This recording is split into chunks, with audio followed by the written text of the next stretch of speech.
بسم الله الرحمن الرحيم. اخوكم محمد المصري. كان عندي كلمتين للرئيس بالنسبه عيد ميلاده، هديه مني ليه. بقول يا مفجر ثورتنا يا ريس. يا مفجر ثورتنا يا ريس. مفجر ايه يا ابني؟ انت مهيس؟ هتخرف ولا انت كويس؟ يا اخوانا ده فيه سر كبير. السر ده كان اصله في بير، طلعت من البير العصافير باشاعه بغرض التشهير. لان عقل الجن وهيطير ولا واخد برشام صراصير. الموضوع ده كلام فرافير من اللي اتلموا في بطن الزير اللي اسمه ميدان التحرير. عملاء وخونة شباب كنتاكي، رقص ودانس وهلس كتير. قالوا عم جمال وش الخير، رائد حركات التغيير، انضف ذمه واحلى ضمير، لا بيسرق ولا له في تزوير. قال ايه بقى؟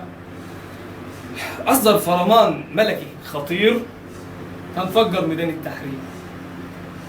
هنفجر ميدان التحرير. لا حل تاني؟ لا حد اتنفس ولا جيش نفذ ولا حتى حكومة التسيير. يبقى انا لا غلط ولا بهيس، طول عمر انا من شعب كويس، يسمع ويطنش ويليس.